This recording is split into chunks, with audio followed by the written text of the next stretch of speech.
Okay, I'm the historian for the village of Walden, New York, which is, if you just go down to 84 and head west, cross the river, and go about 10 miles past Newburgh, you're going to come to Walden, exit 5 in New York. So we're connected now, and in the 1850s, these communities here in the Naugatuck River Valley, without knowing it, became connected to Walden, New York, when cutlers who were working here in this community, in this area, left and went to form their own business. And so this is the history. This fellow, Tom Bradley, came to Waterbury as a child with his mother and his so-called adoptive grandparents, the Roberts family.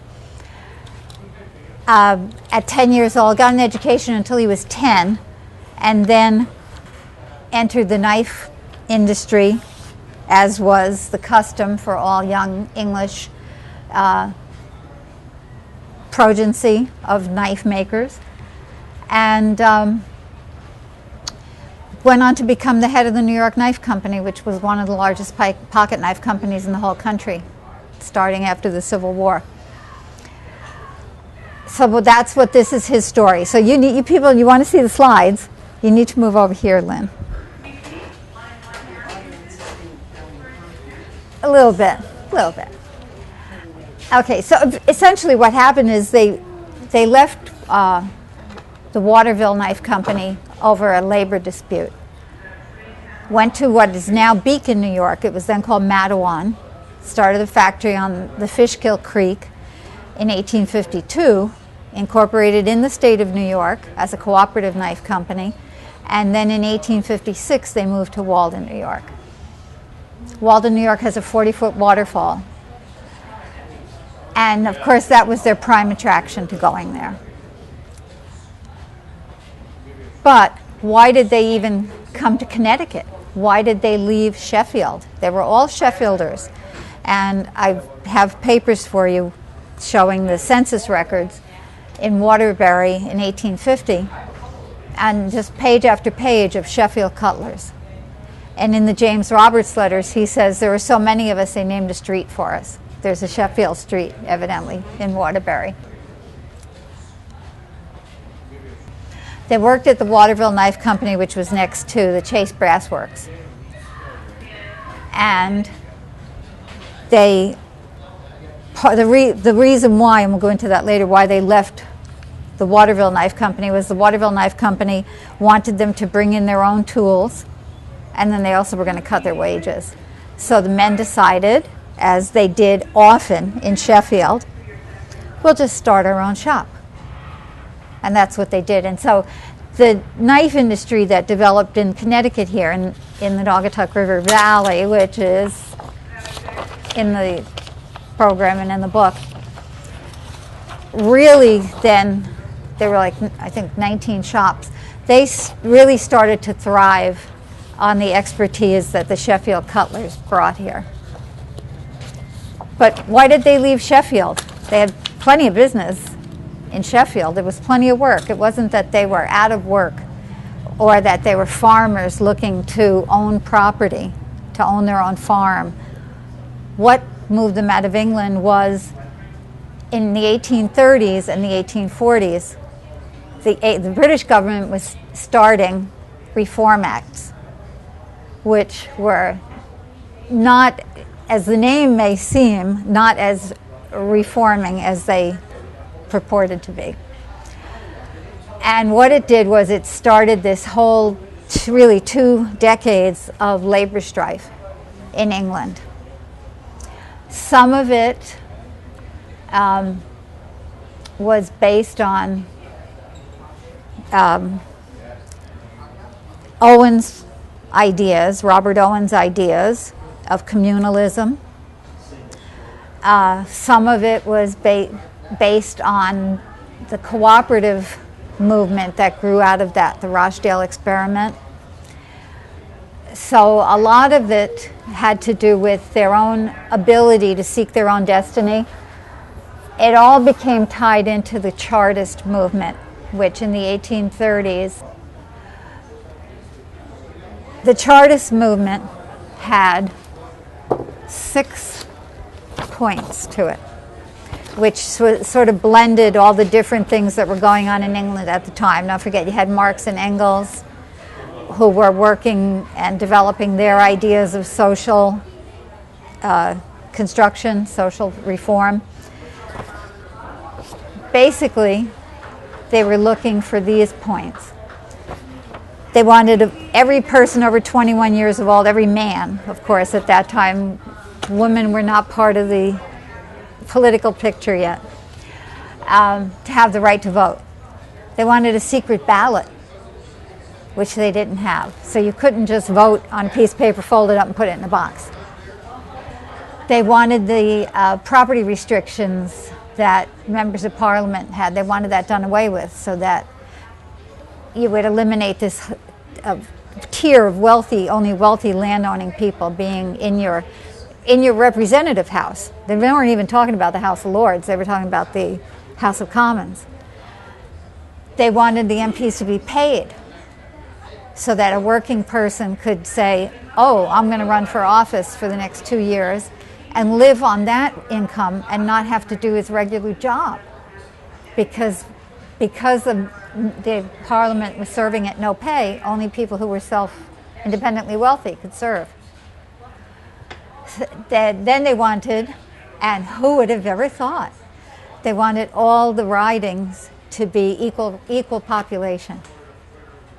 I mean, these are like really, I think, all things that existed in this country at that time. Most of these things existed in this country at that time. And so they were fighting for these things starting in the 1838 and into the 1840s in Britain. The last point they never got was this Parliament being held every year, a vote every year. And the idea of that, of course, was that so that if somebody got in there and they wound up being crooks or whatever, you could get rid of them more easily by voting them out the next year. That they never got, but the other points finally did get accepted. The last one in 1872, and that was a secret ballot. So the Brits never had a secret ballot until 1872. How could you vote? How could you vote? Our whole system is based on that. So when you read the James Roberts letters, and then when you start seeing the names of some of the people and then some of the research that I did, it's obvious that many of them were either Chartist sympathizers or had signed the charter.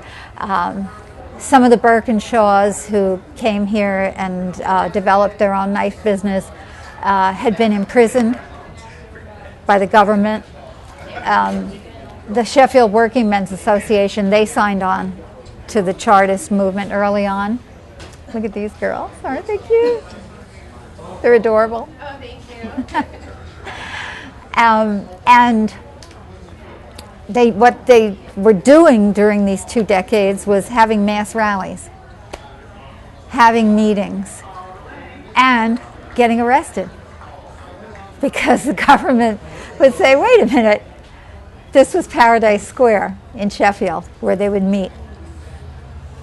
And they would say, and on the right is Paradise Square today, and this is this house, this building.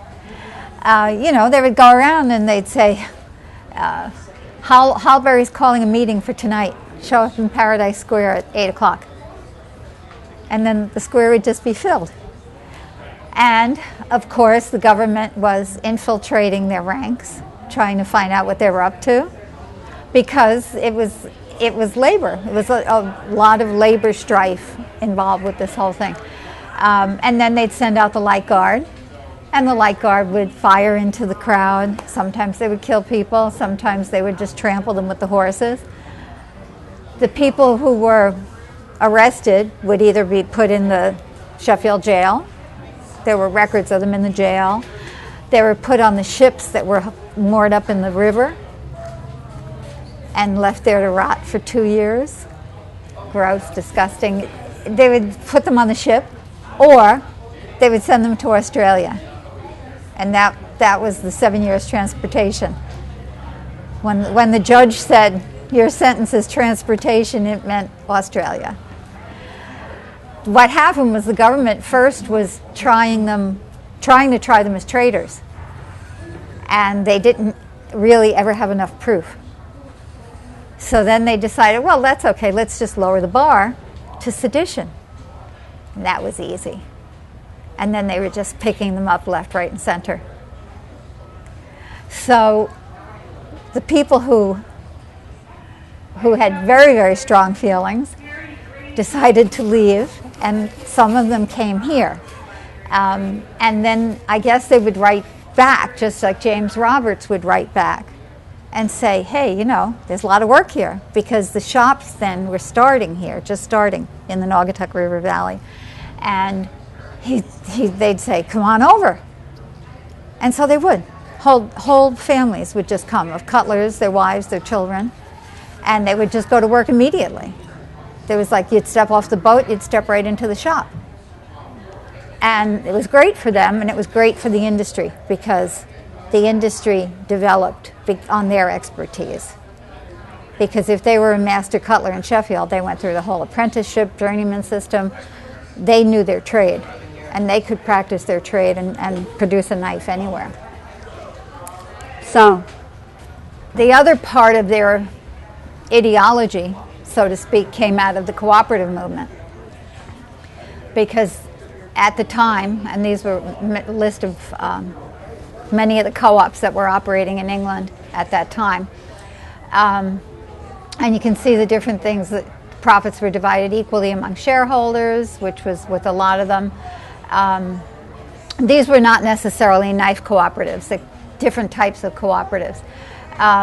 What happened was, in Rochdale, England, they started the cooperative store. And just like any of the co-ops we have now, who can work on Saturday, who can do this, who can do that. They all pooled their resources, they started the store, and then they shared in the profits that the store made, if it made profits. There was a fellow at the same time named Doherty, a guy named John Doherty, and he was developing the concept of production cooperatives. In other words, if we can sell the stuff, we can make it. And so what happened here was, when the people left Waterville, they had this model in their mind. And what they did was they all put up money.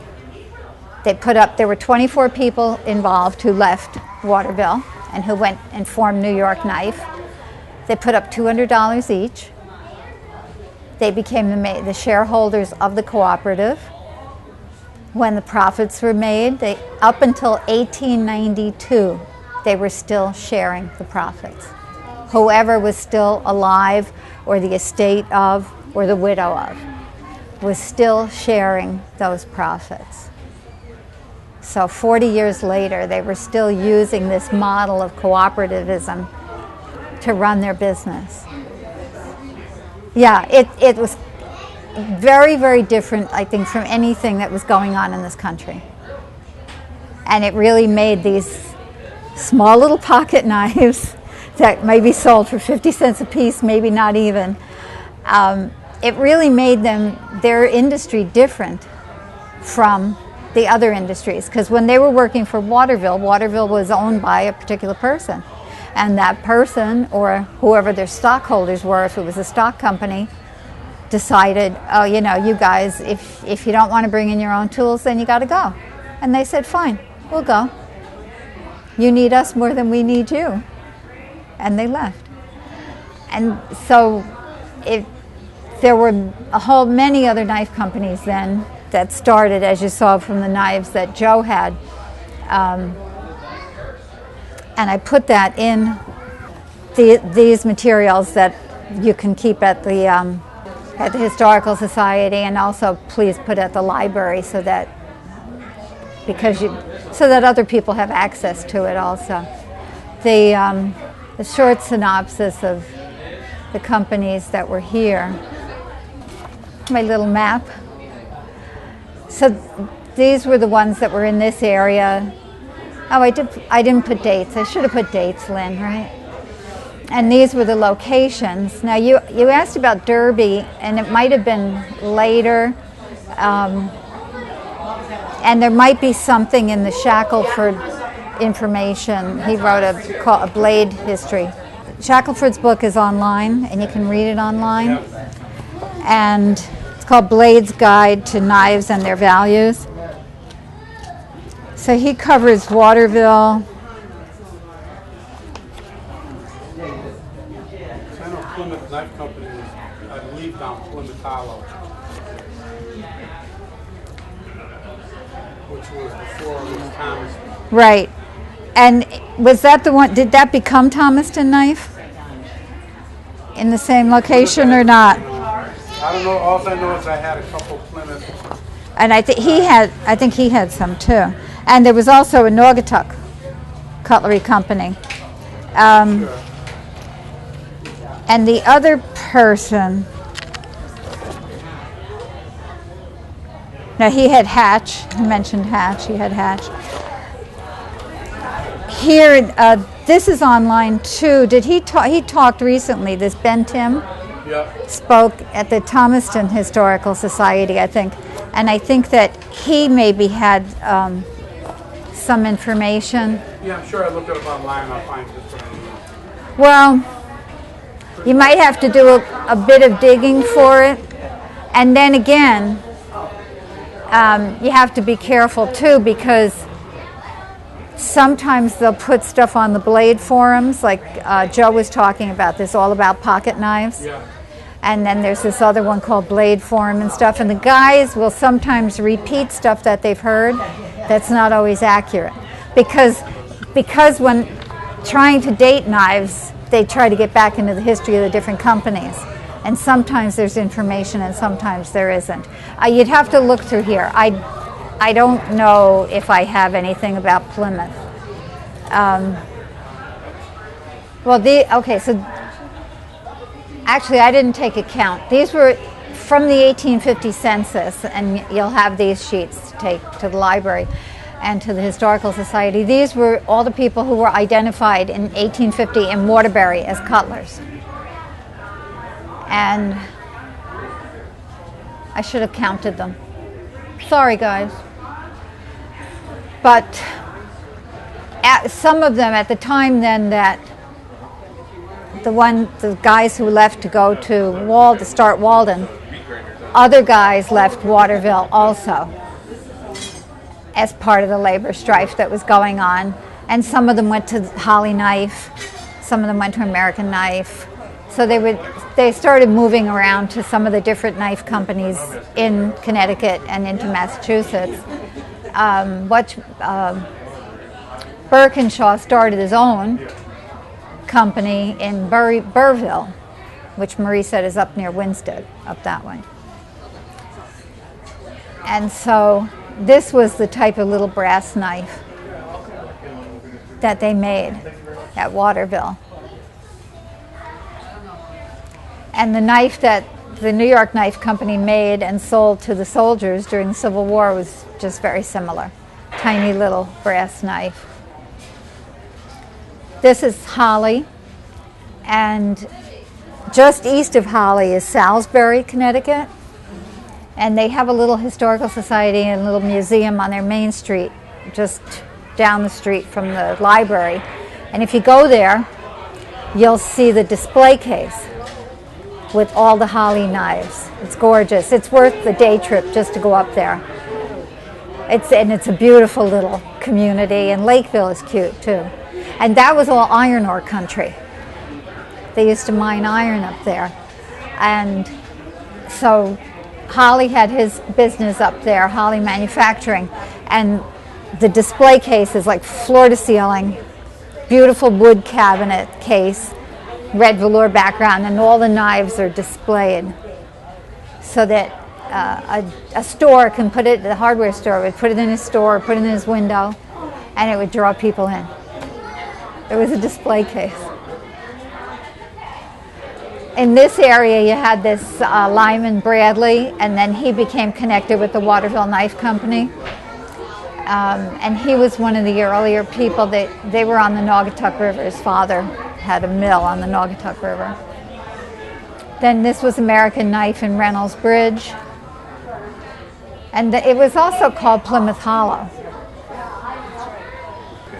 And that's what all of these WPA stories are about, the people who lived in Reynolds Bridge, on Reynolds Bridge Road, and worked at American Knife, this American Knife Company. And so some people, James Roberts' son, when he left Waterville, his son went to American Knife. It was just starting at that time. And he went there and he worked there. And they're all buried over there in the Hillside Cemetery. And their descendant is Judge Roberts. Did you know Judge Roberts? He lived in Thomaston and he practiced, I think, in the Supreme Court in Bridgeport. And he was their descendant. He also practiced up in the court in Litchfield County. And this was 1874.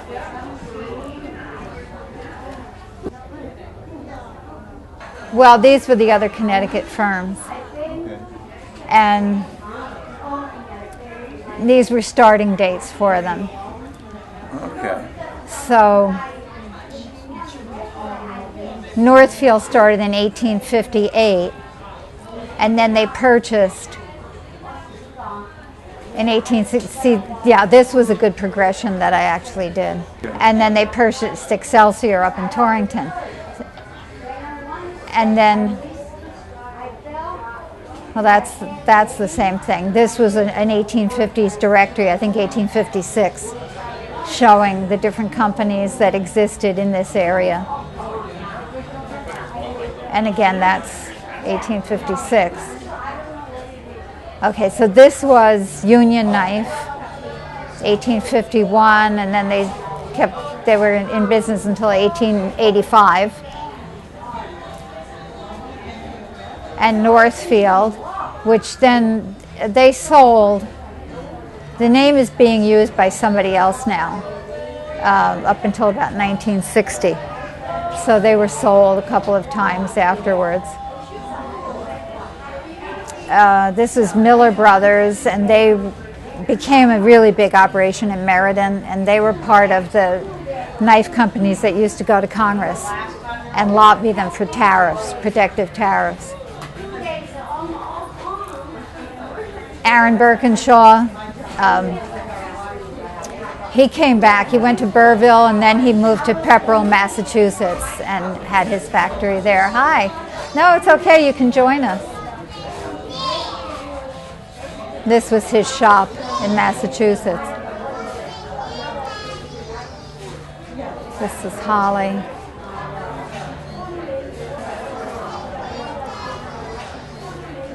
And this was the end of it. The guys who went to New York. This is on the left. That was the New York Knife Company at its height. 28 buildings on a postage stamp size lot on the side of the Wallkill River. So that was it. Probably 1915 or so. It was after the power plant was built. Hi. Hi, please do. I'm originally from Berlin, Connecticut. From where? From Berlin, Connecticut. I don't know where that is. Connecticut. They used to make up where I live. They used to make a lot of bricks and powders. Oh, okay. So you had good clay. Oh yeah. You had good clay. They made Brown so famous. Well, around here they had a large pocket knife industry. Yeah. And that's what we were. They used to make guns and everything. Oh yeah. Guns and all that. People used to make families used to make the guns and all that. And well, and of course any Rifles and all that stuff. Different families. Any small industry like that would people would learn how to make small parts. Yeah, right. Parts and all that. And so that would easily lead to people who would work into the knife industry. But the knife industry around here was predominantly developed by Sheffielders from England. You heard of Yankee Peddler? Yes. They just started in Berlin. It was the Pattersons. They were from north of Ireland, Scotland. They started with a foundry. And they made all kinds of different pots and everything, out of pewter. I guess it was pewter back then. Tin. Tin, yeah. The Tin Man People back then would just eat out of wood. wood plates, yeah. Wood plates and spoons and stuff. Right, the tin peddlers. Right, yeah, the right. tin peddlers had big wagons yeah. that they used to take around They had foundries at Berlin too. for iron. For tinware. Okay. And then he started there, and then he was throughout the whole Yeah, brilliant. whole United States. She's giving a Where's your- presentation on the knife industry. Where's your town near? It's just outside of, it's right in the center of the state, Berlin. Okay. Berlin. Yeah, it's right in the center of the state. Oh, Berlin. Berlin. Yeah, Okay. not Berlin. I got you. But I'll tell you. But what they became. Berlin, I don't know. All right. So what they became famous for. Hold on. What they became famous for. I don't know if you can see it in this picture. Right back here was the Berlin Iron Bridge. Oh yeah, that's right too. I forgot about that. They became famous for the Berlin Iron Bridges, and Walden had a lenticular bridge And then of course, made by the Berlin Iron Bridge Company. the Wilcott family, they made cannonballs for the Civil War. This was part of a Schrade catalog later on. What we were saying was that the Cutlers had come here to this area, and they really helped develop the pocket knife industry that was just starting in the Naugatuck River Valley. And they came from England because they were politically motivated. They wanted to have the right to vote. And in England, most tradespeople were not given the right to vote. You had to have property. Only certain classes of tradespeople could vote. So you had a city like Sheffield that had 110,000 people in 1841. Steel, all kinds of knives, all kinds of edge equipment. It was very big because of the steel industry.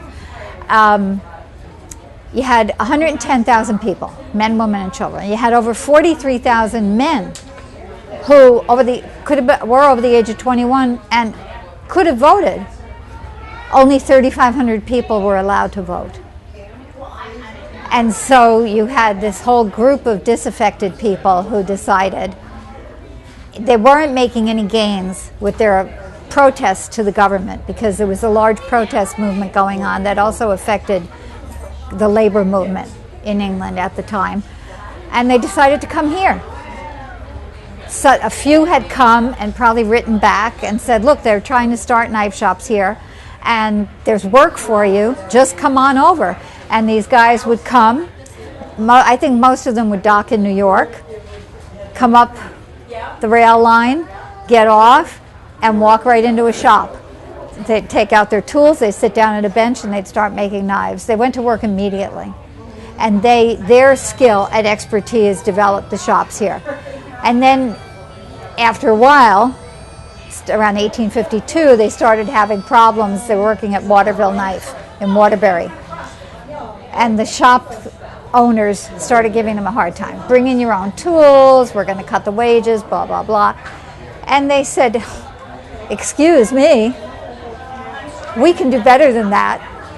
They each subscribed $200. They were 24 guys, put in $200, and they started their own shop.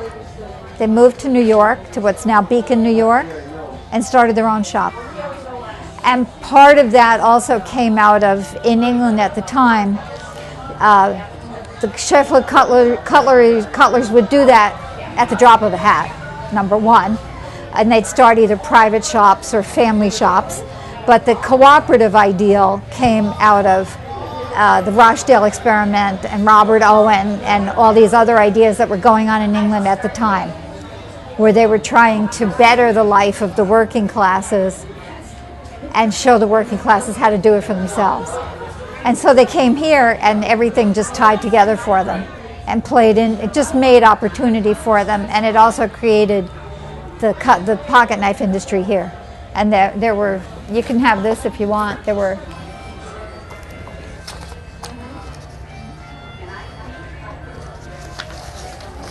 these were the early shops in Connecticut. And some of them survived, some of them closed, some of them expanded. Miller Brothers became a huge operation. I mean, they into World War I, you still had a lot of pocket knives being produced. We'll never revive the shops in this country, never.